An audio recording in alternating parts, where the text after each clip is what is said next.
I bet a lot of folks watching tonight cannot believe that we are here talking about the Office of Management and Budget. The Office of Management and Budget. There is nothing more bureaucratic sounding in this whole city, and that says something. It's not an office Arizonans should really have to think about, let alone see their senators debate for hours. Think of this.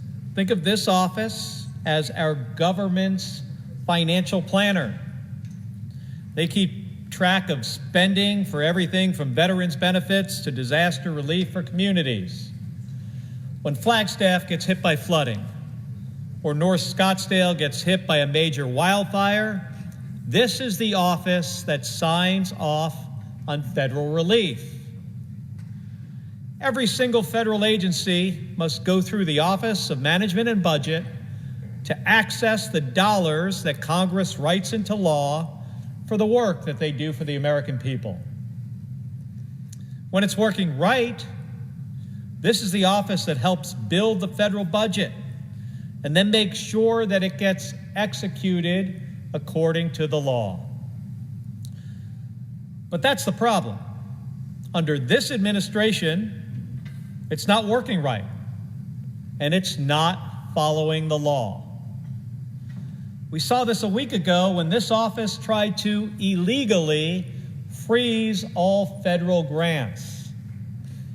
In the most reckless, incompetent action we've seen yet from this administration, they issued a two-page memo, 2 pages, that said, and this is a quote, federal agencies must temporarily pause all activities related to the obligation or disbursement of all federal financial assistance. End of quote. This effort is now temporarily blocked by the courts, but it created a mess all over the country, and it still isn't fixed.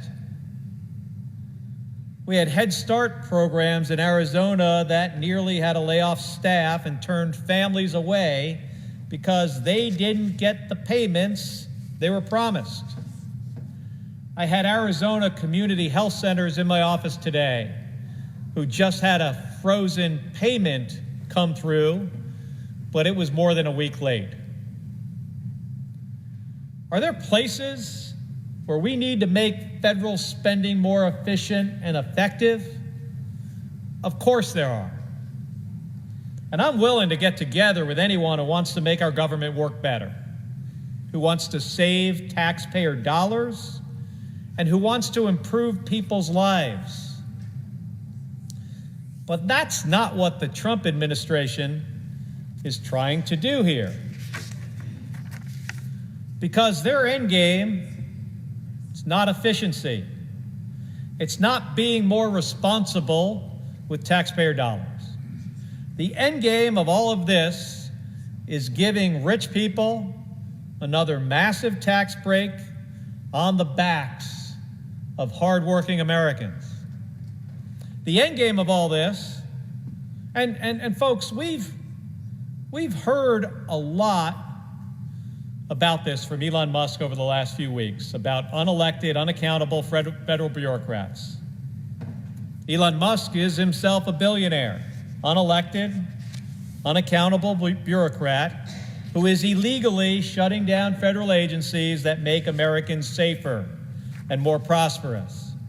And today we're debating someone whose very reason for getting picked for this job is that he wants to break the law and be an unaccountable bureaucrat.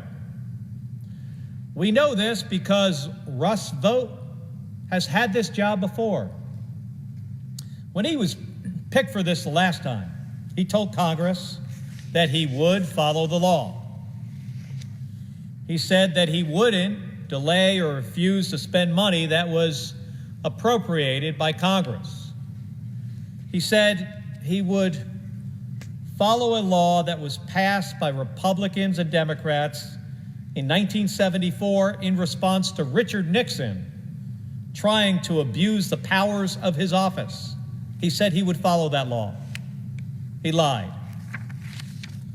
He held up critical funds to support Ukraine. This was in 2019, before Russia invaded Ukraine. An independent government watchdog found that this broke the law. And then again, after Hurricanes Irma and Maria ravaged Puerto Rico and Congress passed aid to help communities recover, Vought broke the law again by blocking the funds. Congress passed them again. But you know what he did? Russell Vought blocked those funds once again. This is what an unelected, unaccountable bureaucrat looks like. Russell Vought. Agree with these programs or disagree with them. Congress, Republicans and Democrats voted for them. If folks don't like it, they can vote out their member of Congress. That's what accountability means. It's not up to this guy to decide. But now that's very clearly what he believes. Because after he left this job the last time, he went a step further. He has said plainly that the law that he broke, he said that that law was unconstitutional. And the next time he gets in there, he doesn't think he has to follow it. He wrote about this in his playbook, Project 2025. Remember that? Now, I evaluate each and every nominee based on whether they have the experience and are committed to do the job. Nothing disqualifies someone faster, in my mind, when they say ahead of time that they plan to break the law. He has said that. That means he will try to single-handedly gut the programs that he and President Trump disagree with. Well, what are they? Well, he's spelled it out himself in budgets that he has written. He wants to cut housing support by 43%, including completely eliminating the largest source of housing assistance for Arizonans. And that's going to put working families on the streets. He wants to end the expansion of Medicaid that has extended coverage to 600,000 Arizonans through a program called Access. That means more Arizonans without health insurance, unable to get the care they need. Also on the list, student loans, food assistance, and so much more. Russell Vought wants to make it harder to afford a place to live, harder to afford health insurance, harder to afford college, and harder to afford to put food on your table. Now, for anybody listening, do any of those things matter to you? And if he gets this job, there won't be any debate on the Senate floor about these cuts. We won't be able to have a conversation about how to make housing assistance more effective for working families. There won't be bipartisan hearings about where we can cut waste and fraud out of programs to save money and focus where it's needed. Nope, he's just going to try to stop funding these things on his own. He said he would do that. He said he is going to break the law. He has told everybody that. And that's why President Trump picked him for the job in the first place. Because remember, none of this is about efficiency. None of this is about looking out for everyday Americans. This is about billionaires paving the way to get another tax cut for themselves and for their corporations.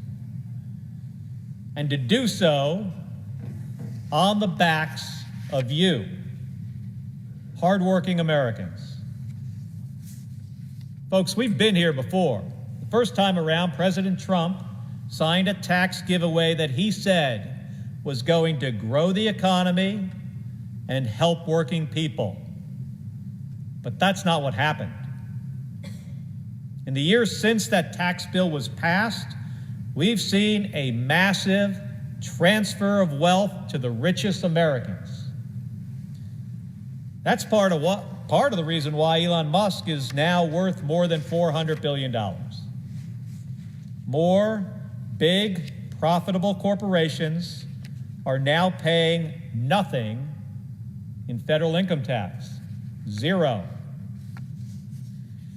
And the plan is to double down on tax breaks for the rich, while behind closed doors, unelected and unaccountable bureaucrats like Russell Vought and Elon Musk, they gut programs that help working families. I couldn't think of a more backwards way for the federal government to operate.